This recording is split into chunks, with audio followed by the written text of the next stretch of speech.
You're listening to the Dre Area Sports Show, live on YouTube and X. Make sure you like, share, and subscribe. Get up, come on, get down with the sickness. Get up, come on, get down with the sickness. Year 8, still feel like year 1. First one, make it the best one. It's day 1. Whoa!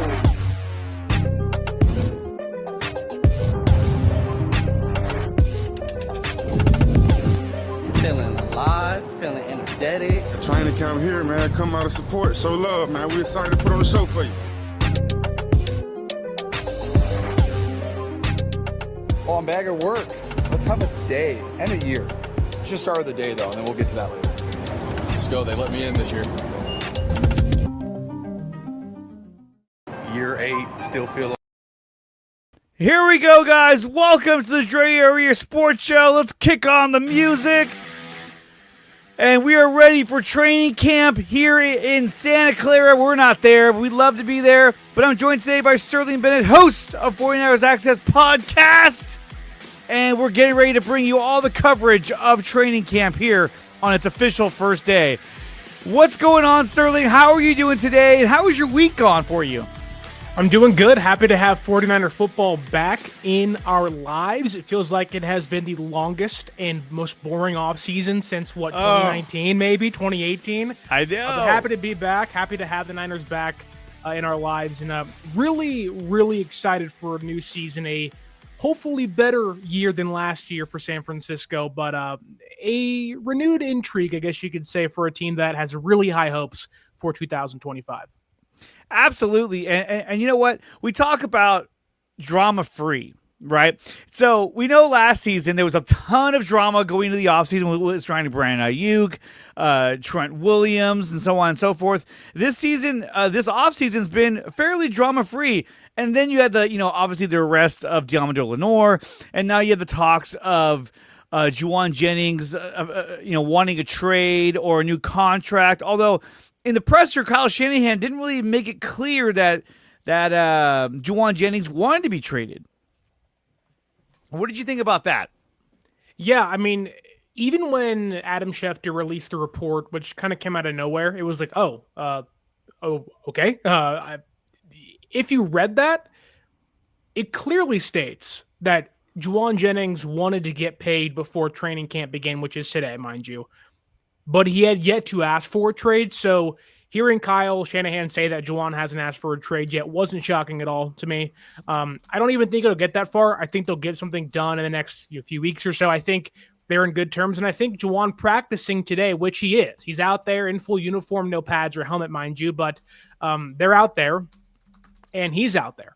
That's a really good sign for the contract negotiations for Juwan Jennings and the San Francisco 49ers. Even John Lynch, when he talked about it, you could tell there was this relaxed way they were talking. It didn't seem like things were tense or there was an issue or Juwan had said, get me out of here or pay me kind of stuff. It was more of like, Hey guys, I want a new deal. And if you don't, I may have to ask for a trade. Not I'm going to ask for a trade. So it does feel like all things are calm and steady on the front in regards to Juwan Jennings getting a brand new contract this offseason. Yeah, I think so. And now the length of that contract, I don't know. I really don't see them giving him a big deal. Anywhere from 4. I don't even think that he gets a 4-year deal. I think if anything, it's a 2-year deal, a short-term kind of thing. Because, I mean, look, he's been clutch. He's a locker room setter in terms of the tone he brings, the attitude, the work ethic. But sadly, at the end of the day, he's not the premier athlete that you dump a huge contract on. I mean, some would argue neither is Brandon Aiyuk, especially right now, but he's rehabbing. So I still think that if they do sign him, it's going to be for a much shorter deal, a 2-year deal, I think, at the max. What do you think? Do you think he'll get something around 2 years or more? I'm torn between him getting a brand new 3-year extension, maybe worth, $12 million a year. I don't think San Francisco will inch closer to around 15 or 16. But, 3 years, $36 million sounds about right. I do think the big sticking point for Juwan is just guaranteed money.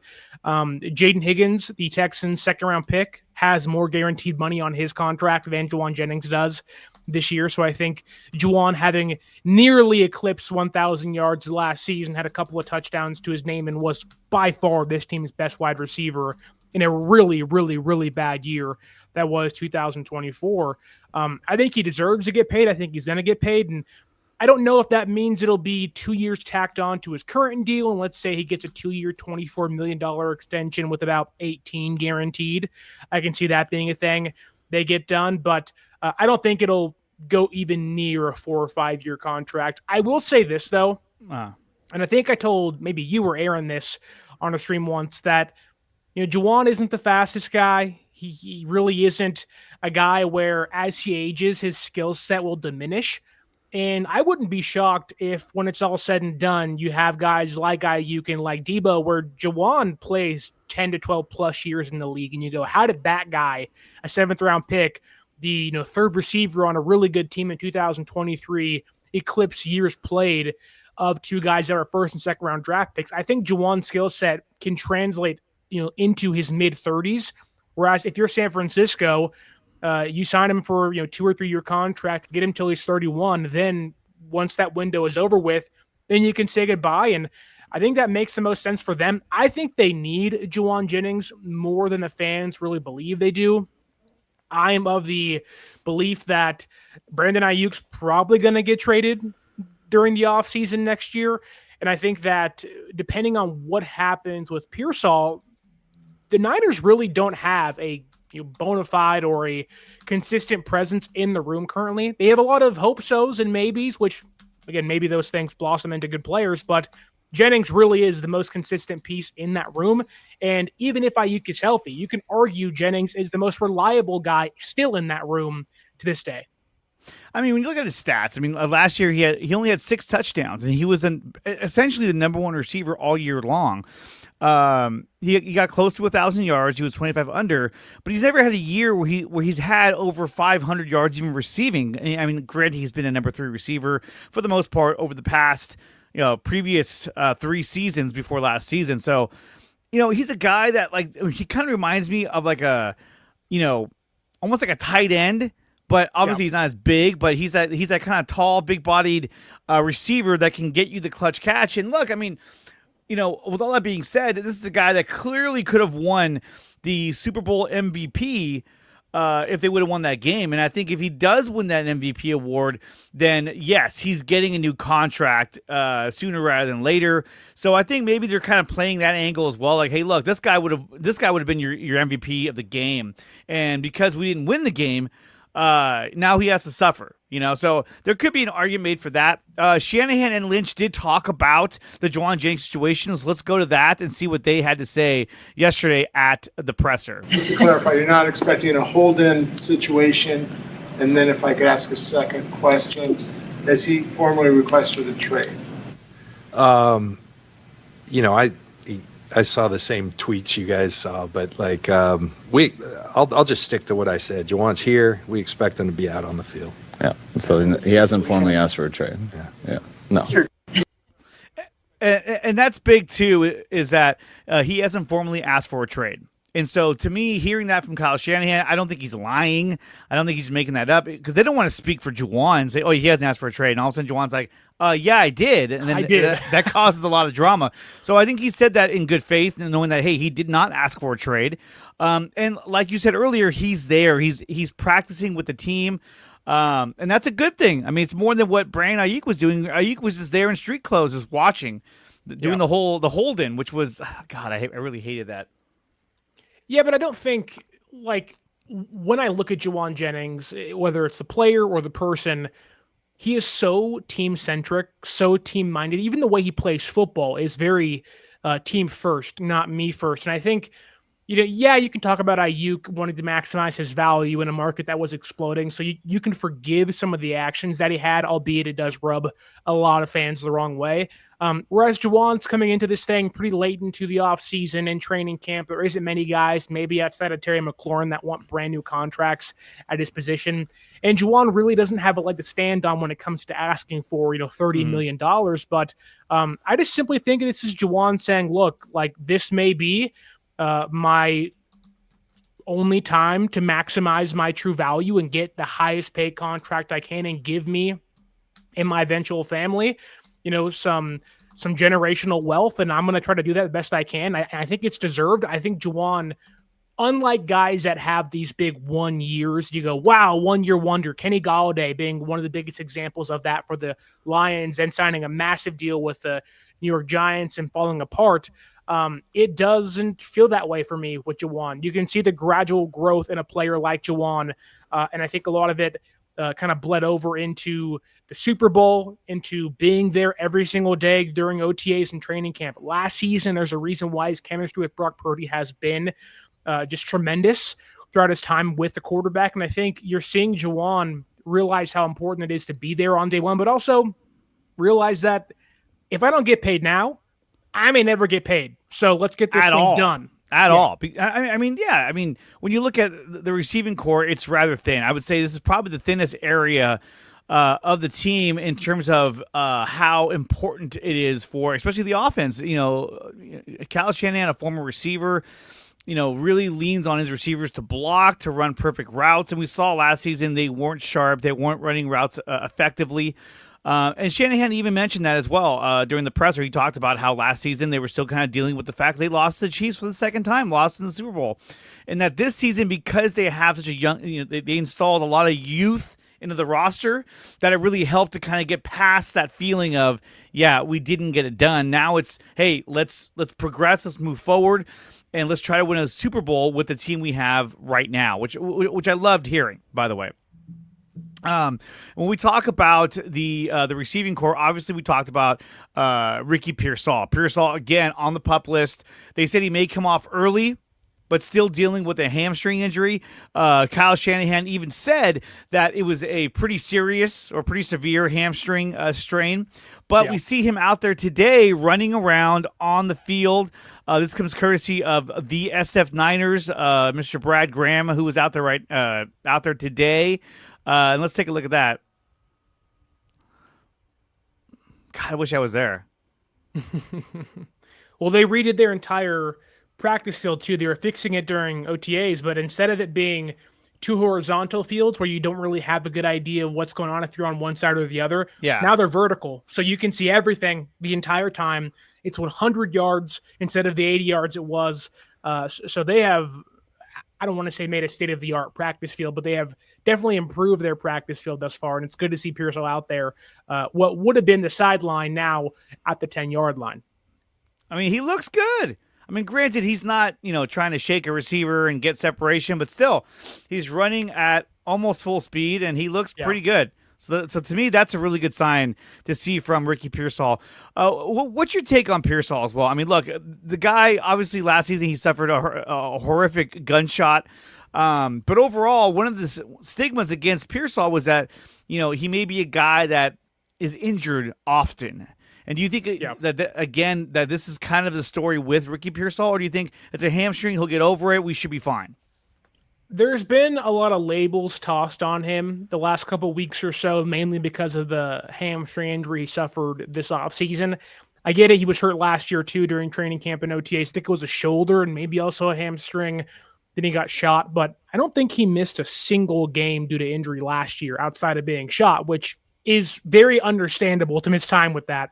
I don't want to put a label on him when it, whether it is bust or whether it is injury prone. I don't think either one of those things are true. This to me just felt like he was training the entire offseason with Brock Purdy and George Kittle and Jacob Cowing in Nashville and happened to tweak something in a very severe way. And I think it's a really good sign for all the alluding to and the rumors we were all hearing on social media that it's really serious and it could be serious and it could be, preseason, season, lengthy, whatever it was. To have him out there on day one of training camp, not practicing per se, but almost going 99%, 100%, and showing that, yes, he may be on the PUP list, it doesn't seem like that'll be a long-term fit for him. He'll be off pretty soon, and my assumption is he'll be back by day one of pads, which will be Monday for the Niners. And then we also heard some news about a signing. And, the Niners brought in a bunch of dudes, receivers. I'm not going to pretend to know who any of them are. It was a lot of names that was like, cool, awesome. They're not going to make much of a difference. They're just an extra body to get in case somebody goes down during practice. But they didn't make a signing And they signed Amon-Ra St. Oh wait, no, hold on. I'm sorry. You wish. They signed Amon-Ra St. Brown's brother, Equanimeous, I'd probably call him. Anyway, St. Brown, they signed him. He's a big-bodied 6'6" receiver. This is a guy who played for the Packers. Never really made much of an impact in the league. He's just a guy they brought in just to help out. I don't see him doing much of anything. I don't even see him being a factor in the season. What do you think about the signing of Equanimeous St. Brown? If I butchered his name or not, I'm not sure. The quote that I saw, the joke that I saw on social media was that he has more vowels in his name than he has catches the last 2 seasons. Absolutely. And it's true. Like, Equanimeous St. Brown is not here to take somebody's job. Whereas I do think you can maybe have those conversations about Isaiah Hodgins or Tariq Owens in regards to being a late depth chart player. Equanimeous St. Brown is simply just to give them another body to afford a veteran player a day off early on in training camp. My assumption is once Pearsall comes back, Equanimeous St. Brown gets cut. Or if Juwan Jennings and his contract dispute lingers throughout training camp, then you may see Equanimeous St. Brown stick around for a while. But he is at the bottom and the lowest totem on the depth chart. So I would not put I wouldn't put my fruit or my bread in the Equanimeous St. Brown making the team basket by any means. No, not at all. Not at all. And Kyle Shanahan already even stated the same thing. Not exactly that, but he said he won't make the team. Don't worry. He's here to not make the team. Yeah, and Tommy, we talked about as well. Yeah, JJ is on the field practicing. The fairy's in the building. The fairy. But he even said, "Hey, look, we needed to get a guy in here who can spell another receiver if they get injured, or you also don't want these guys getting extra reps where you're just wearing them down in training camp, and then all of a sudden they get injured." So, obviously they brought him in because they had to get somebody in there to help them out. That's what he's doing. But obviously, look, we know that we still have a ton of receivers. Jordan Watkins is still there. Demarcus Robinson is still there. Now, we don't know the extent of his suspension yet, which is taking fucking forever. And I think I heard somewhere that they can choose when to choose when to actually take his suspension. Like, maybe 3 games at the end of the season, 3 games at the beginning. I heard that. I may have misheard that as well because I was doing dishes, listening to something. If in fact that's true and they can choose when to take those 3 games, the last games of the season is when I would put that suspension. Yeah, I mean, because by then they should be in, bearing any kind of injury. You say that, but I don't think San Francisco. Like, I'd rather face the brunt of a Demarcus Robinson suspension early in the year, simply because you're probably going to have Juwan and Pearsall. And let's say it's like, we don't know exactly how long it'll be for. And that's kind of to me, the pivot point of like, if it's 3 games, do you want him missing weeks 18, 17, 16, where you may be vying for a division or a wild card spot? And to be fair here, Demarcus Robinson should not be the biggest factor in you winning the division or going to the wild card. But he should be a factor in helping you get there, right? But I would rather almost take it on the chin early. That way we can make up ground late. I do think San Francisco's in a pretty good spot to begin the year. They open up in Seattle to begin week 1. They have the Saints in week number 2, and we'll see exactly how the Jaguars look this season. They have 3 division games in their first 5 games, so you can certainly make the argument for a late in the year suspension for Robinson, but a lot of that depends on how long it is. If it's 1 game, take it early, get it out of the way. But if it's 3 games, you have a big decision to make there for a player that is probably going to be your receiver number 4 throughout the year until Aiyuk gets back. Yeah, I mean, if you put it towards the end of the season, then like the last 3 games, and then of course you have a chance of getting Brandon Aiyuk back probably by week 10, week 12, depending on how his rehab goes. I don't think there's any chance of him coming back by week 1. And they basically even said that at the presser yesterday. He's not going to be coming back anytime soon. So the idea that he could come back by week 1, I know Matt Mayoko reported that, but it looks like based on what they were talking about yesterday at the presser that he won't be back till at the earliest week 10, I want to say. But when we talk about their record, I mean, we got a bunch of NFL writers that kind of talked about that as well, and this is what they predicted for the win-loss record for San Francisco. And I'm on the Gordon or the Grant Gordon train here. I think 15-2 sounds good to me. But I know that I think you predicted 10-7. Yeah. So me and Eric at home are in lockstep here. Yeah. I will say both of these grants may be my favorite grants to cover the team right now of the 3 I know. But 15-2 sounds like that's you're dominating. Really overshooting. Yeah. I'm of the mindset that people are really underestimating how good San Francisco can be, and the fan base I think so. is overestimating how good they will be. I've seen a lot of people say 12-5. I'd be more comfortable saying that, but the idea is San Francisco only loses 2 games with what could be 6 to 7 brand new defensive starters, many of them being rookies, and an offensive line that has borderline no insulation. I just don't think that's the case. And you're reliant on Christian McCaffrey, who was hurt last year. There are so many things that could go right for San Francisco, but in the same vein, all those things that could go right could equally go as wrong and ruin their year as well. Yeah, there is a lot of risk on this roster. If McCaffrey stays healthy, then I think this team finds a ton of success this season. If he goes down, that's going to be the first thing that's going to alter the entire season is if he goes down. Now, I said 13-4 is where I think they're going to be at. I can see them losing 4 games. They could lose more, but I think 4 games is, the limit on what they can contain. Because you're going to have a couple of games where you're going to play like shit and just not show up. I mean, they do that every season. There's always a game where you're like, oh my God, what are we doing? Like the game against the Cardinals at home, the hot game. Where they wanted to wear the all whites, and they're like, no, we can't. Cardinals are going to wear all whites. Like, and it was super hot, and they lost that game. Or the Seahawks game where Geno Smith ran for a touchdown and won the game. Did you see what he said, by the way? Geno Smith? What? Him coming to Vegas to run the table or whatever? Yeah, I'm like, who do you think you are, dude? Get out of here. I mean, Geno's probably the worst or third best quarterback in that division. Maybe tied with Bo Nix for the worst quarterback in the division.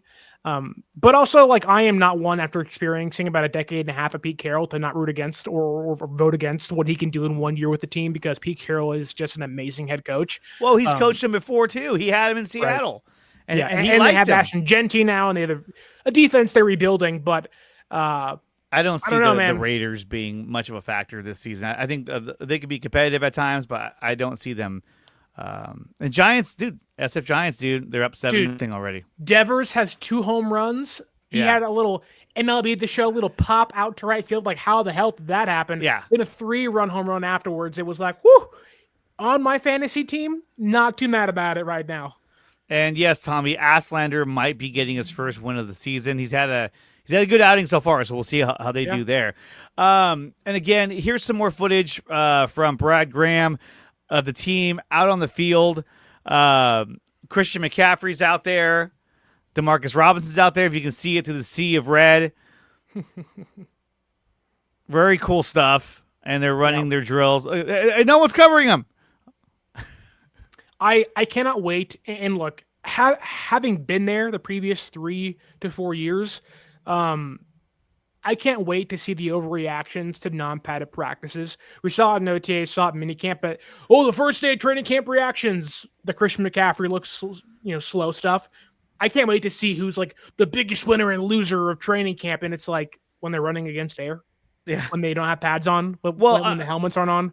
That was the first offensive walkthrough, and it had Trent Williams out there. Nick Zakel was starting at left guard. DeMarcus Robinson at receiver, and Christian McCaffrey was out there as well. So, which is a good thing.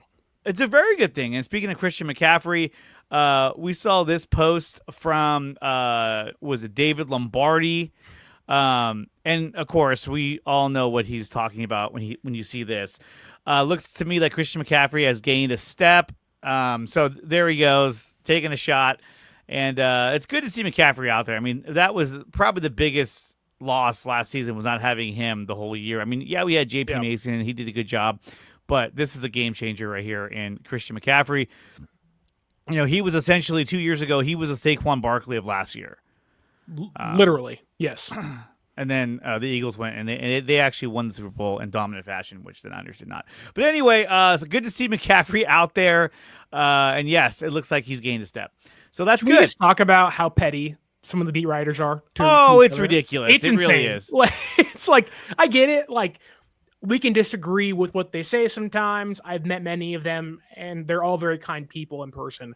But like the amount of pettiness they have towards each other at times, it's like, you got to see each other the next day at training camp. Like, why are we taking shots? Like, if you aren't there and can talk shit, do it. But like, if you're there every single day, it's like, why are we doing this? And there's a clear, like, 1-for-1 boxing match between Grant and David. But to give them credit, they are there and they're doing their jobs. Absolutely. Guys, make sure that you like, share, and subscribe to this channel. Make sure you like and share and subscribe to 49ers Access. If you want to support this channel, which is the Dre Area Sports Show, you could join the Patreon down below. The link is in the description. And there are memberships available as low as, I believe, $1 a month. Every dollar helps keep the lights on, keeps the StreamYard running, so definitely check that out. And I post articles and videos about the Giants, the Niners, and even the Warriors, so definitely check that out. Join the Patreon. The link is down below in the description.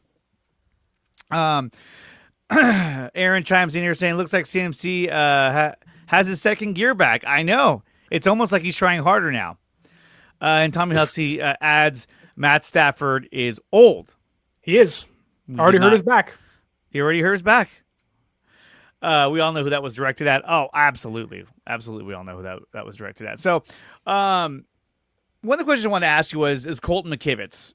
You know, him along with Juwan Jennings are on their final year of their contracts. We've been talking about Juwan Jennings getting a new contract, getting re-signed. He's still, I mean, look, I love Juwan Jennings, but, like, it's still not a guy that I see, like, hey, we got to get this guy signed. Like, I would almost ride out this year if you can and then see where he ends up at the end of the season. I just don't think they want to dump more money into their receiving core after they gave Brandon Aiyuk that big contract. That's just me. But when it comes to the offensive line, Colton McKivitz, okay, this guy failed upwards last season, where we all thought, oh, McKivitz is a weak point. McKivitz is a weak point. Gotta get rid of McKivitz. And then that really, really swayed towards Jake Brendel last season. Everyone was like, get rid of Brendel, get rid of Brendel. Well, they're both still there. Yeah. And McKivitz is on his final year. Is this a player the Niners should look to extend in Colton McKivitz? I think Colton McKivitz, and I'm going to get destroyed for this. I really think Colton McKivitz is a very underrated player. Is he Lane Johnson? No one else is Lane Johnson. But I do think Colton McKivitz has done a serviceable, if not better than serviceable job as a team's right tackle. Does he have, weaknesses against, bull rush? Yeah, we saw it against the Chiefs last year. We got annihilated on the goal line during the regular season. But I do think Colton McKivitz, really should be a candidate to be resigned. I think he's underrated. I think he's fairly consistent, like how Chipto is pointing out. Yes, the highs may not be as high as, say, one of the best right tackles in football. Thank you, Aaron. It is gelled and pristine, ready to go for the stream today. Ready to rock. But I really just think that Colton is kind of a baseline player that can give you more. And I think for a team that has so much in flux, you need some of those baseline guys. And I think the last couple of years he's been that for them. Would I break the bank? Like, would I give him Jalen Moore $15 million a year money? Probably not. Which in retrospect looks weird by the Chiefs doing so, knowing they drafted so much money, knowing they got Simmons in the draft. So I don't know, but I do think it'd be a good idea to re-sign him. I would not be shocked to see both those guys signed for similar dollars. Whether it is, 336 or maybe it's, 2 for $30 for Colton, which may be too high, but I really do like Colton McKivitz and wouldn't mind him staying around, especially if Trent Williams retires after the year. I know he'll push back on that, but you just never know. And the ankle is always a concern for him. So you never want to go into an offseason only keeping one tackle or losing both of them in the same time. So I would rather re-sign McKivitz, get ahead of it, hopefully to a lower cap hit and whatnot, and maybe save yourself from having to address left and right tackle next offseason. Yeah, I think that re-signing McKivitz may give you the best deal by doing it during the season.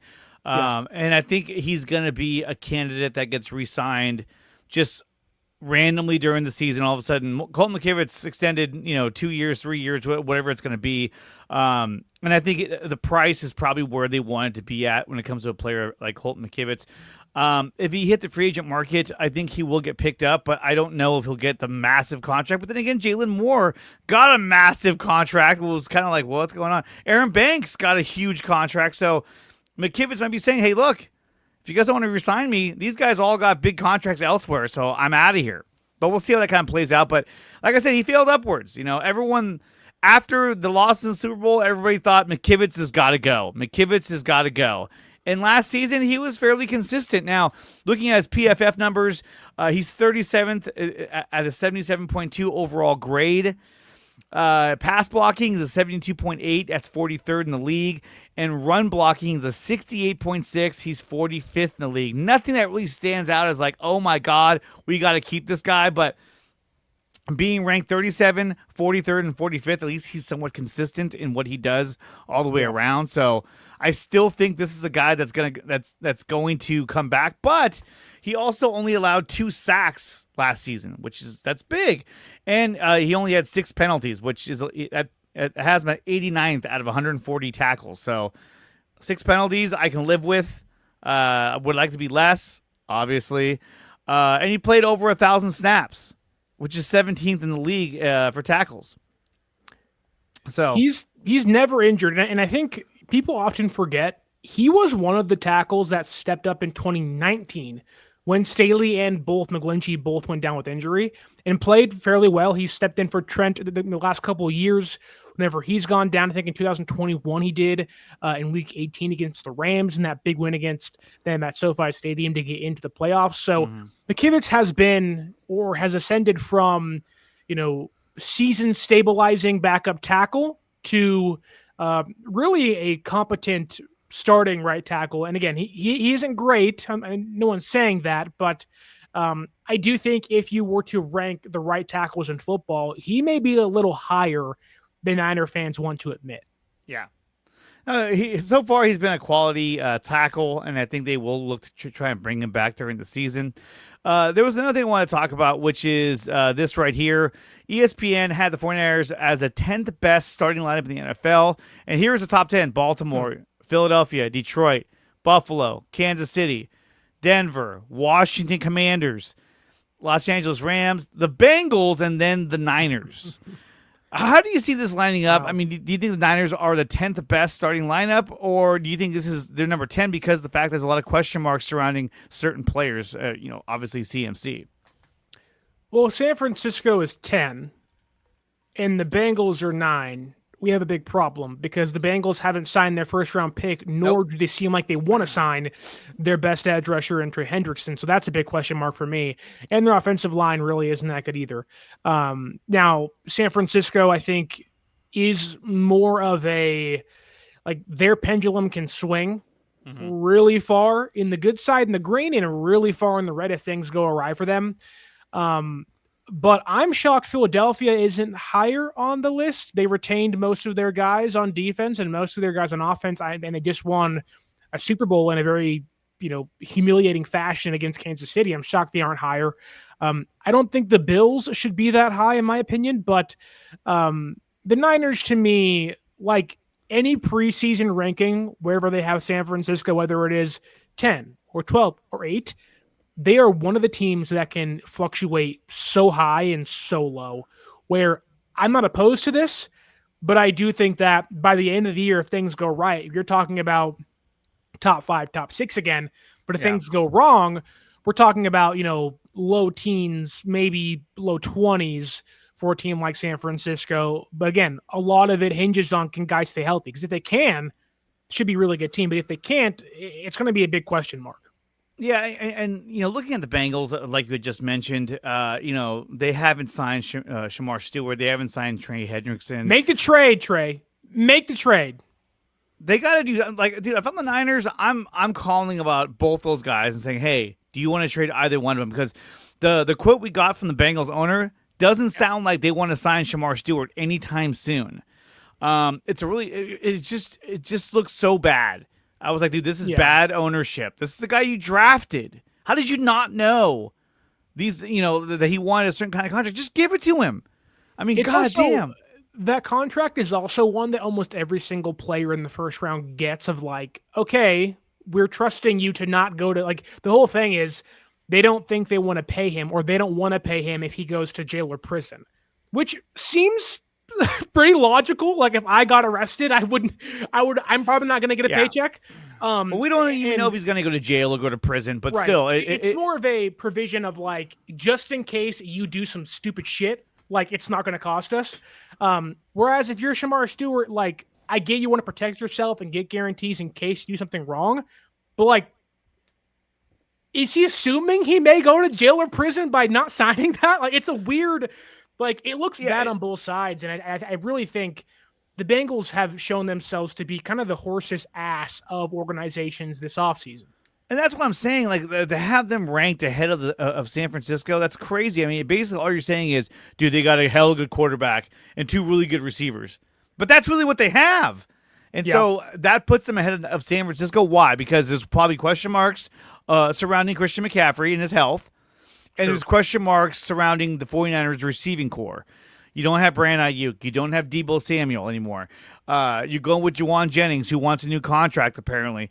We're going you go with Pearsall, who's already has hamstring problems. So that's what they're basing this off of. I don't see them as 10th. I see them higher than that. I think their roster is better than the Rams. I'm sorry, Devontae Adams and an old Matt Stafford. I don't see that being the winning combination to get you back to the Super Bowl. At the very least, they could be a wild card team and then see what happens when they get into the playoffs. The Commanders, I'm going to tell you I'm going to throw this out there right now. Mm-hmm. I think the Commanders are going to be one of the most overrated teams next season. And I think because of the fact that they went to the NFC title game, their schedule is going to be a lot harder. They're going to be taking on more competitive teams. Last season, they had a cake schedule, and they were able to breeze through it. Same with the Vikings. They had a cake schedule because they were bad, and they weren't as good. And we saw throughout the season, the Vikings just dominated. And then they got to the playoffs, and then Darnold turned back into a pumpkin, and everything fell apart. Yeah, I really wouldn't be shocked. Like for all the talk of things hinge on Christian McCaffrey's health and the Niners' young defense and to perform and kind of raise their stock throughout the year to make them better. The Bengals have an entire new defensive coaching staff. Again, their top two edge rushers aren't even signed yet, and it's a pretty pivotal one for a project in Shamar Stewart to be out there. So that can easily knock them down. And for as good as Joe Burrow is and Jamar Chase and T. Higgins can be, they didn't go to the playoffs last year, despite how good the offense was. Matthew Stafford's already hurt. He's inching closer towards 40. Can he last the whole year? I know he's a gamer, but he was also hurt 2 years ago.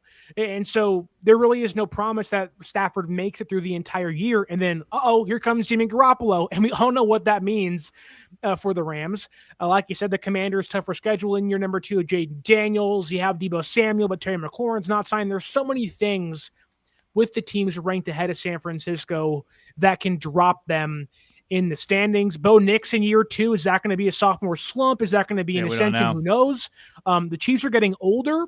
Travis Kelce really wasn't great halfway through last season, albeit they went to the Super Bowl anyways. But then the Lions, no Ben Johnson, no Aaron Glenn. Their entire coaching staff is brand new, or at least they're all assistants now promoted. There's no promise the Lions are as good. We have not seen Jared Goff without Ben Johnson in Detroit since he got there. Like there are a lot of things ahead of San Francisco that can drop the teams ranked ahead of them. So, man, and Strawberry reacts. Yes, Stafford already hurt his back and will be eased into training camp in the next couple of days. So Stafford's already hurt. Now, it could have been I slept wrong and I'm old and I got 3 or 4 kids and I bent over the wrong way. Who knows? But who knows?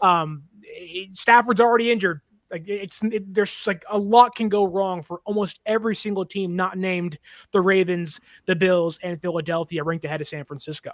I mean, bending over to pick up the cat at his age. Oh, there it goes. Yeah, you know, dude. Looking at the Commanders' schedule, now it sounds like we're like a Commanders channel, but like week 1 and week 2, that's even the preseason. Here we go, regular season. Week 1 is against the New York Giants, so I think they're going to show out, and everyone's gonna be like, "Well, the Commanders are good," but then week 2, Green Bay Packers. Later in the season, week 5, the Chargers. Week 6, the Bears. And then later on in the season, they take on the Cowboys, the Chiefs, the Seahawks, the Lions, the Dolphins, the Broncos. And then at the end of the year, they have Eagles, Cowboys, Eagles. So that's tough. They're going against their 2 matchups against the Eagles are at the end of the season, week 16 and week 18, which can depict a lot for this team depending on how they play throughout the season. So I really feel like the Commanders are going to be a little bit overrated. Are they going to be a good team? Yes, but they're putting a lot of stock into acquiring Deebo Samuel. Yeah. I don't see Deebo having.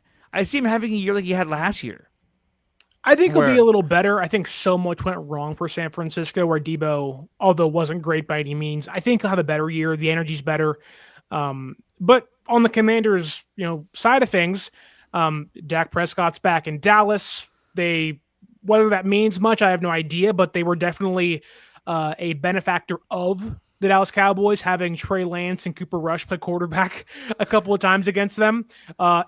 Even the Giants aren't going to have, Tommy DeVito under center or Daniel Jones under center. It'll be Russell Wilson, Jameis Winston, the rookie they drafted in the first round. And they now have, Brian Burns and Kayvon Thibodeau, and they have Abdul Carter out there. So, it's going to be a new year for a lot of teams. And I don't think the Giants are going to be great by any means, but that defense, for as bad as it's been at times in the last couple of years under Brian Dable, there are other games they come to play. And if they can get some competent quarterback play, they're going to be in some fights late. And I wouldn't be shocked to watch the Commanders go from a 11, 12-win team, 13-win team to about 10 and go, yep, that makes sense. Harder schedule, year 2. Your division got better around you in year 2 of Jaden Daniels. Yeah, absolutely. Guys, we're going to take a quick break. When we come back, we're going to talk about the San Francisco defense and where it stands heading into the 2025 season. You're watching and listening to the Dre Area Sports Show on the Dre Area Sports Channel on YouTube. We'll be right back. You're listening to the Dre Area Sports Show, live on YouTube and X. Make sure to like, share, and subscribe. The Dre Area Sports Show is brought to you by SeatGeek. Use promo code Dre Area Sports to save $20 on your first purchase at SeatGeek.com. And we are also brought to you by Taryn Roy, the SEO Optimizer. If you're looking to boost your YouTube channel, then check out the SEO Optimizer. Use promo code Dre Area Sports to start your free trial today.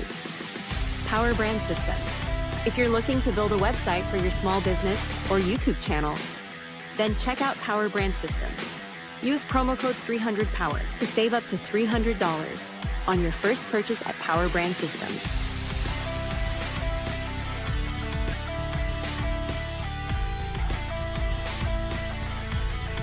Did you hear this news about the NFL Network possibly getting purchased by ESPN? This is crazy. So apparently ESPN is reportedly nearing a deal to acquire both the NFL Network and NFL Red Zone. I couldn't believe when I saw this, and I thought, look, if there's any indication on how this is going to be handled, if this deal goes through, just look at Star Wars. When Disney got Star Wars, it turned to shit. This is the same company that is going to be buying NFL Network and Red Zone. I feel like they're going to ruin both those channels. I'm not a fan of this move. I'm not at all. But it's weird that the NFL is going to sell off their channel.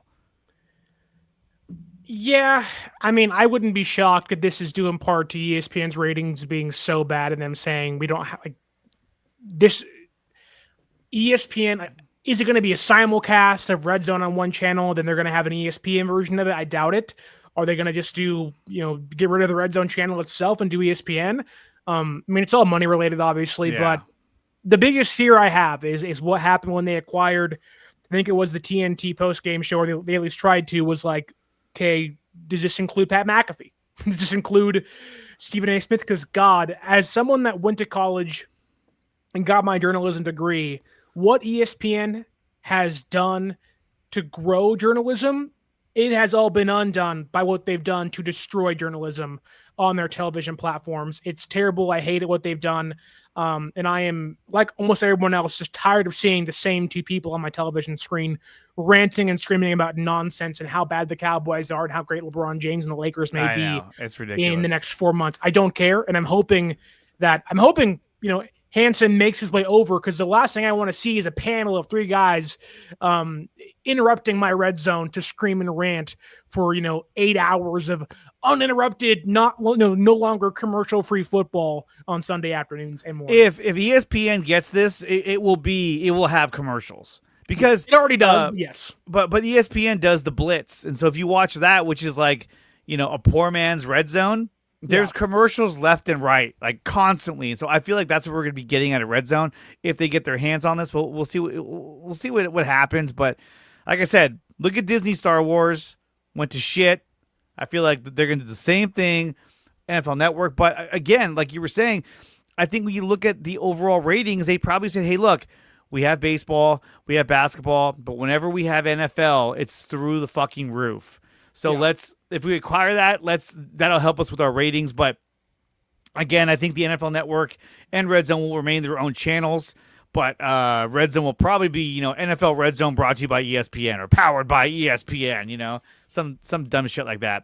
But let's look at going back to San Francisco, let's go look at the Niners defense. Now, we have a lot of rookies. There's a chance that we're going to have a number of rookies starting on defense. We're talking about, obviously, CJ West, Alfred Collins, Michael Williams. A lot of rookies might be out there. Kyle Shanahan and John Lynch had this to say about the rookies having an influence on their roster going into 2025. What the Wookiees?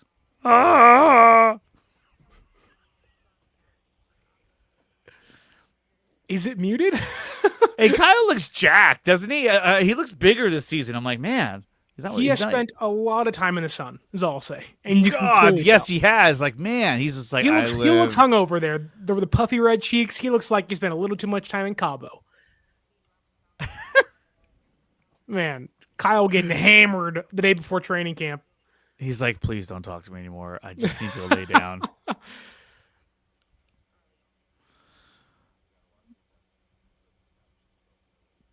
Can you hear it? Oh, shit. I didn't have a sound turned on. Fred and better than... Let's start that over again. That, especially with the rookies on the defensive side of the ball that you'll be relying a lot on. Realistic expectations for the defense starting out the year. Obviously, you want them to produce and play well. You've seen Robert Saleh have an effect on them already in the offseason. But when you guys kind of huddle, what do you think are the realistic expectations for the defense early on in the season? Yeah, well, one, I think we got a lot of good vets who have established themselves in their league. I mean, I can go over numbers, but there's not many people in this league better than Fred and better than Nick. Love what Demo's done here these last few years and the vet he's become. But yeah, there's a chance we could have 6 rookies or 6 new guys starting. There's a chance we could have 8. We'll see how it plays out. And anytime you say that, that's different. That is a different team. That is a different side of the ball. And so that does take some time. That's why I'm so excited to get started with camp so we can start working that we got a really good head start in OTAs. When you have a young defense like that, you think of 6 out of our first 9 games are on the road. I know that'll be a huge challenge for them. But I think we have the capability with some of the veterans that we've had here, some of the new guys that we've added, some of these vets we've brought in to create some competition with these new guys. That as long as we keep getting better throughout the year, I think we have a chance to turn it into a real good defense. So what do you have to say about that? I mean, look, obviously we got Robert Saleh back on defense, which is going to be a huge, huge improvement from Nick Sorensen. But the rookies they have, I really feel like they're going to make a huge impact on this defense. Namely, C.J. West, Alfred Collins, and Michael Williams, along with the acquisition of Bryce Huff. But I feel like the defensive line, a lot of people are saying, well, they're unproven, they're rookies. I think they're going to do a fantastic job, and I think they're going to kind of dominate that defensive line. What do you think about the rookies starting this season? I think like any other fan or someone that covers the team, there is this kind of hopeful optimism that they can grow into their roles pretty quickly. I am under the impression that Alfred Collins and CJ West are more important than Michael Williams this year, strictly from a defensive tackle to edge rusher position comparison. I think the Niners can get away with having Yetur Gross-Matos and Sam O play a lot more reps than Michael, at least initially, and still win a lot of football games. But I have high hopes for what they can do. I'm not going to predict, a 10.5 sack season for Michael Williams. I think that's just, it's not going to happen. I think if Michael can give you 4 sacks, 4.5 sacks, and be an integral part in the rotation and be a good run stuffer for you, you're okay with that to help get Bryce Huff and to help, get Nick Bosa free to do what they do on the back end on third downs. That's the most important part to me.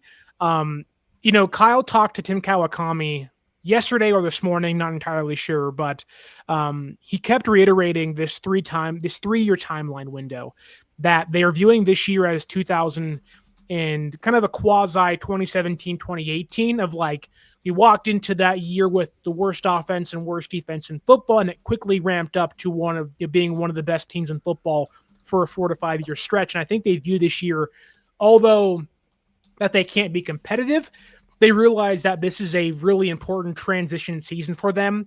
And they're hoping that this year can be 2017 and 18 and 1. Next year becomes 2019. And it gives them a 2-year window to be, back to Super Bowl contenders. So I think even from their standpoint, they're excited, they're hopeful, but a realistic prediction would be this team does struggle somewhat on the offset. And we do see that this team, although is exciting and has high potential, there is going to be a lot of bumps in the road for a young defense like this.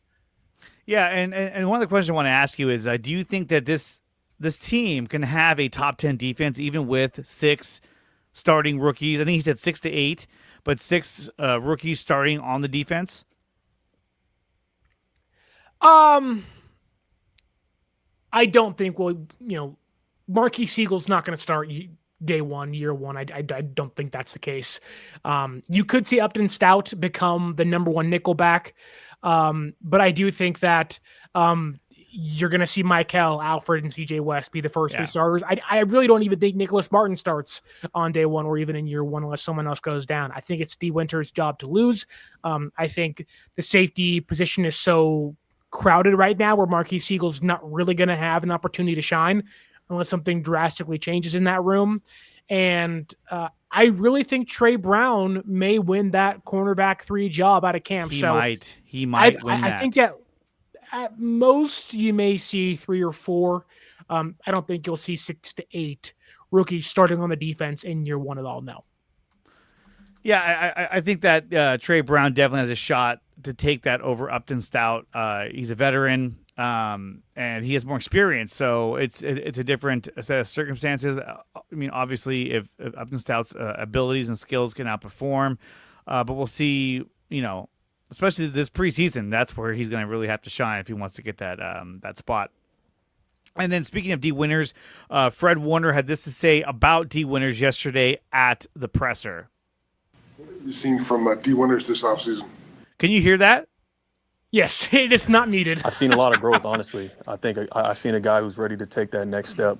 D has flashed in a big way through his first 2 seasons, and I think year 3 is that year where it's like, man, I know the system, I know what I needed to do in the offseason, and now it's time for me to take control and really put it on tape. And so I'm excited for D. Really, I think he had a great OTAs. I know that he's been working his tail off to be ready for training camp, and so I'm excited to see what he's going to do.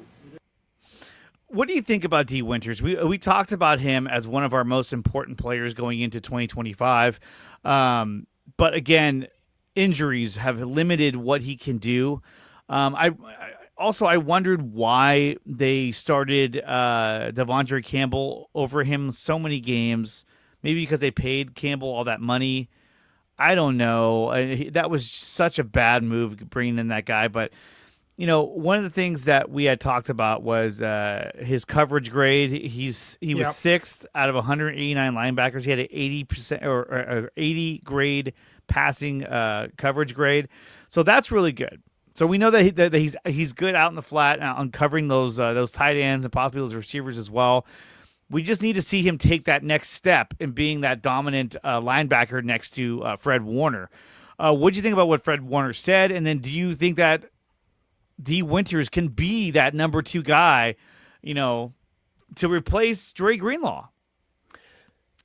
I am not shocked by anything Fred Warner said. I have been on the D. Winters hype train the entire offseason saying he's the guy, linebacker 2. He's the guy that's going to step up and be, this team's starting linebacker opposite Fred Warner all year long.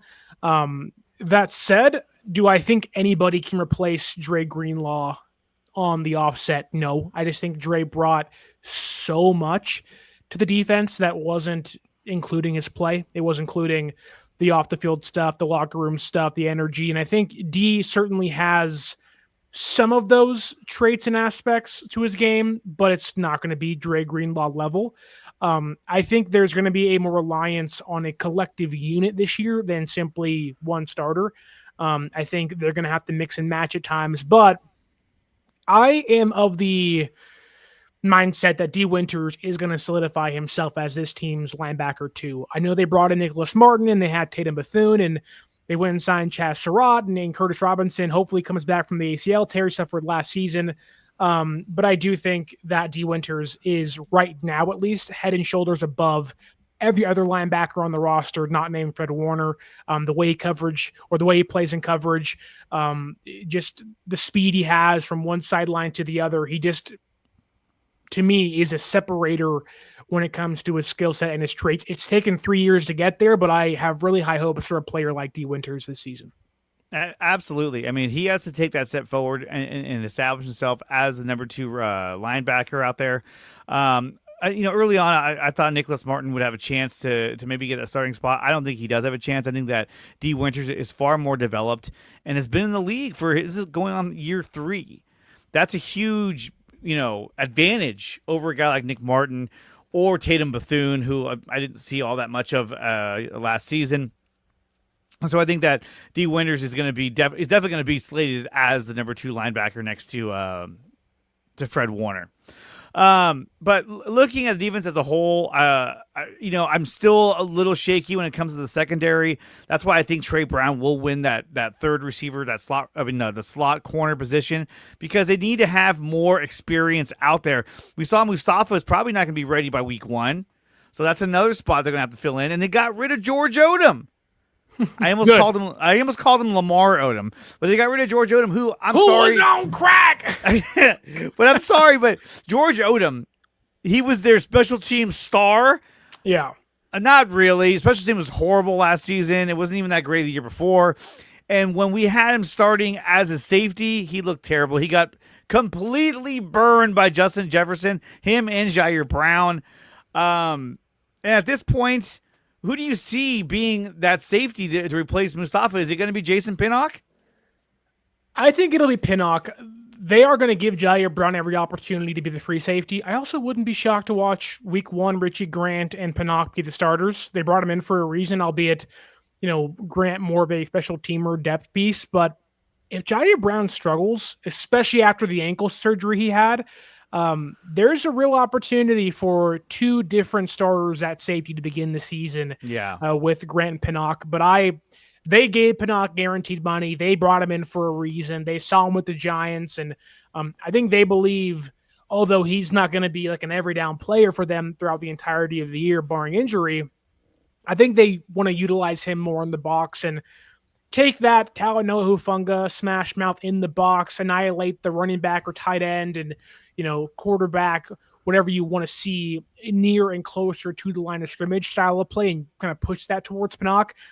He knows how to get the ball back. He knows how to find his, way to the football and get you takeaways and turnovers. So I think he becomes one of the more cheap yet integral parts of their defense this year. So even if Mustafa was back and ready by day one, which he probably won't be. I do think that Pinnock's going to play a lot no matter what this season. Yeah, I mean, he had a 54.5 overall ranking over on PFF. But like I said, he's a veteran. He's got experience. So yeah, I would see Jason Pinnock out there with Jair Brown. We have some slightly non-breaking news, but Jacob Cowling may have pulled his hamstring today. So not sure exactly how serious that is, but when you already don't have Pearsall, you don't have Aiyuk, and Cowling goes down. You see why Equanimeous St Brown was signed. Yes, this is exactly why he was signed. He's like, oh my God. They're thinking, thank God. Yeah, right here. I'll pull this up right now. Where is it? So it looks like this is definitely the case. According to David Lombardi, Jacob Cowling might have pulled his hamstring today. Kyle Shanahan said, so a setback for the second year 49ers receiver who had a great offseason. That's not good. It depends on how severe it was. Like, is it a Pearsall pull where he's out for a month and a half, or is it like, oh, I tweaked it, I'll see you next Tuesday kind of pull? We don't know. And also, too, here is Juwan Jennings leading the receiving team out there. You can see him right there in the front of the line, number 15. So he's out there. He's practicing. He's going to play. I mean, there's no way that he's going to sit out and not be a part of this. And look how tall he is, too. Very, very long receiver. There's so Amon-Ra St. Brown. I'm sorry. No, it's not Amon-Ra. It's Equanimeous St. Brown. He's out there. Look how tall he is. Look at that. He's 6'6". Equanimeous is massive. And look, there's Naylor. Same height. Look at that. Almost. Man, you got some big boys out there. Did you see Matt Mayoko's tweet about Juwan Jennings? Which one? He said Juwan Jennings caught 3 asses today during practice. And he meant asses, and it was like, dude, Juwan's a team player, man. He's out there. He's just grabbing ass. Catching ass. Let's go. Man, so my good. God. Guys, that's going to do it for the Jury Area Sports Show. Sterling, thank you so much for coming out here and being on the show. My normal co-host, Drew Forder, he's in Disneyland right now, so he could not join us today. But, hey. I'm the second option, I see. Well, you were going to be the guest of the show, and then he was like, I can't make it. I'm like, well, okay, I'll roll with Sterling. And obviously, we touched on the San Francisco Giants. They're winning 9-3. They somehow split the series with the Braves. Are they buyers or are they sellers? I don't know. It's a 4-game series. Really? Is it? Yeah. They're playing them right now. And they won last night, 9-0. No, they're playing. I don't have it up. They're playing the Mets Monday, Tuesday, tomorrow. Wednesday. So it's a 3-game series, right? Monday, Wednesday, Thursday, Wednesday? Monday, Tuesday, Wednesday? 4-game. Either way. They won the last 2 games. They won the last 2 games. Let's put it that way. So that's a positive for the Giants. Are they sellers or are they buyers at the trade deadline? Buyers. They have to be buyers. Or they're going to sit pat and just hope things work themselves out. No, don't do that. That's a Farhan move. Go get Mitch Keller. No, Farhan would just not sell all the players he should sell, which was idiotic. Rodon, Snell, Gosman just wouldn't sell. How do you not trade Rodon? That was like, what are you doing? Or Snell for anything. Or Snell. Snell should have been gone. And they were like, well, we have a chance. No, we don't. We have no chance. Now you have Devers, you have Ramos, you have Chapman. Like, you have a much better hitting lineup than you had before. I don't know. Bear, baby. They might go after a pitcher. They might go after a hitter. I sort of think that getting another hitter would be more beneficial for this team because the offense is what's struggling the most. But then again, they just optioned Hayden Birdsong, who went from being really good to really bad really fast. Their best pitchers right now are Logan Webb and Landon Roop. Yeah. Robbie Ray's doing good, but I mean, last game he pitched in Toronto. Yeah. And then he's only lasting 5 innings again. He's like, oh, I had that complete game. I don't know what I was thinking there. But we'll see. we'll see how they do. Guys, thank you for watching. Make sure you like, share, and subscribe to the channel. Make sure you like, share, and subscribe to 49ers Access Podcast over on YouTube and follow him wherever you find your podcast, Spotify, Apple Music, wherever. He's on there, YouTube Music.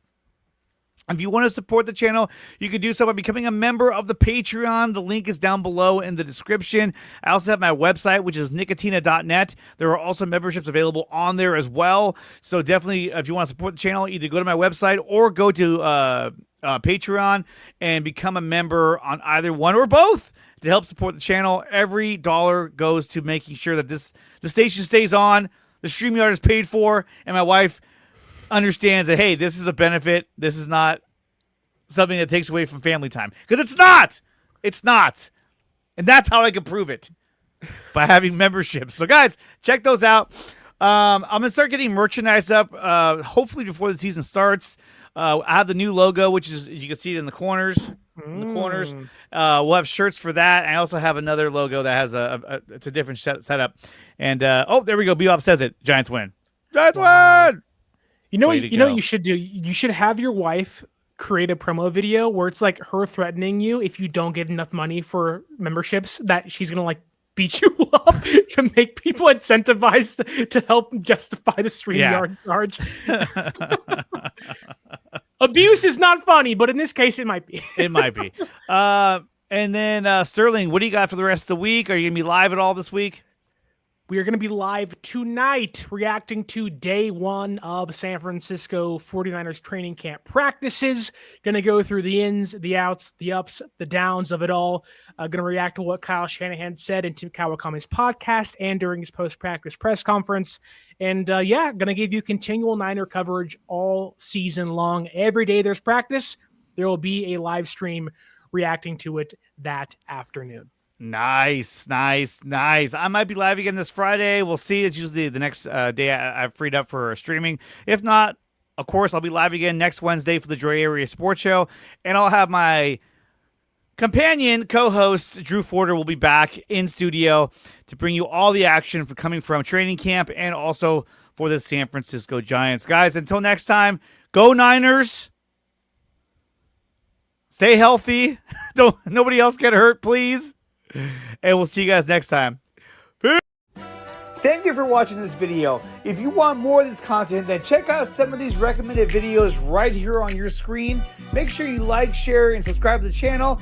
And if you want to support the channel, you can do so by going to my website, which is nicotina.net, and there are memberships available under Dre Area Sports.